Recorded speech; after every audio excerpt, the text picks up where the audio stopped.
Hello friends, welcome to southern food Tamil.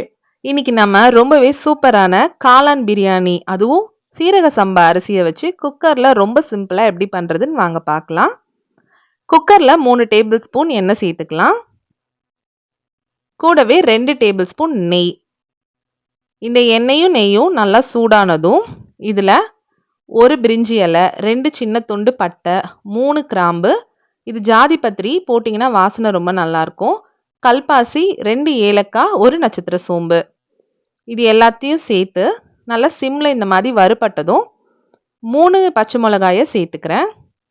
கூடவே 2 பெரிய வெங்காயத்தை நீல வாக்கில் கட் பண்ணி உள்ள சேர்த்துக்கலாம். கொஞ்சமாக கல்லுப்பு. நம்ம வெங்காயம் வதங்கும் போது கல்லுப்பு போட்டோம்னா சீக்கிரமாக அது வதங்கிடும். அதனால தான் நான் வெங்காயம் வதக்கும் போது உப்பு சேர்த்துக்கிறேன். இப்போ இந்த வெங்காயம் நல்லா பொன்னிறமாக இந்த மாதிரி வதங்கி வரணும். இதில் 2 டீஸ்பூன் இஞ்சி பூண்டு பேஸ்ட் சேர்த்து அதை நல்லா பச்சை வாசனை போகிற அளவுக்கு வதக்கி விட்டுங்க.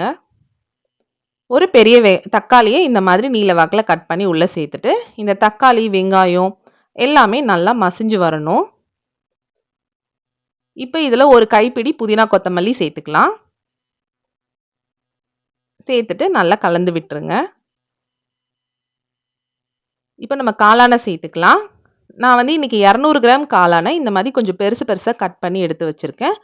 ஏன்னா நம்ம குக்கரில் போட்டு இதை வேக வைக்க போகிறோம். ரொம்ப சின்னதாக போட்டோன்னா நமக்கு பிரியாணி சாப்பிடும்போது காளான் கிடைக்காது. இந்த மாதிரி பெருசாக போட்டால் அங்கங்கே காளான் இருக்கும், ரொம்ப டேஸ்ட்டாக இருக்கும் சாப்பிடும்போது.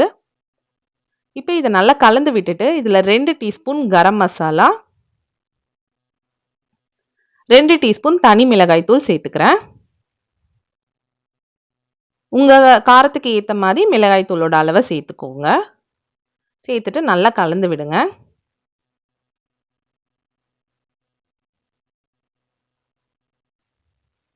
இப்போ இதில் நான் 1/2 கப் தயிர் சேர்த்துக்கிறேன். சேர்த்துட்டு நல்லா மிக்ஸ் பண்ணி விட்டுருங்க.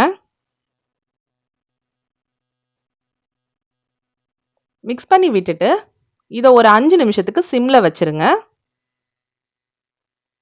இப்போ 5 நிமிஷத்துக்கு அப்புறம் பார்த்தீங்கன்னா இந்த காளான்லேருந்து நல்லா தண்ணி பிரிஞ்சு நம்ம போட்ட மிளகாத்தூள் மசாலா எல்லாத்தோட பச்சை வாசனையும் போய் சூப்பராக வெந்திருக்கு. இப்போ இதில் நான் ஒரு எலுமிச்சை பழத்தோட சாறை சேர்த்துக்கிறேன்.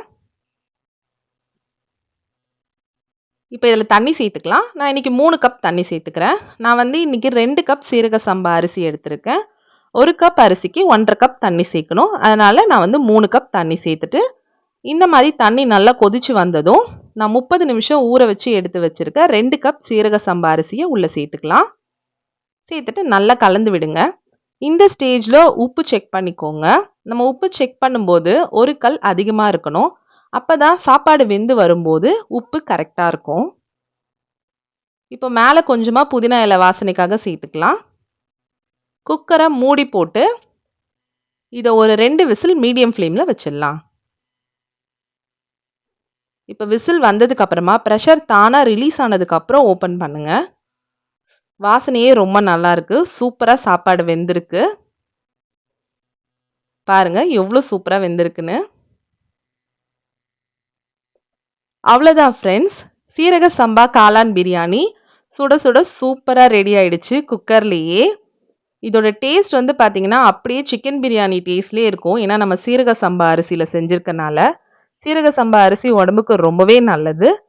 நீங்களும் இந்த ரெசிபியை கண்டிப்பாக ட்ரை பண்ணி பார்த்துட்டு எப்படி இருந்ததுன்னு கமெண்ட் செக்ஷனில் கமெண்ட் பண்ணுங்கள்.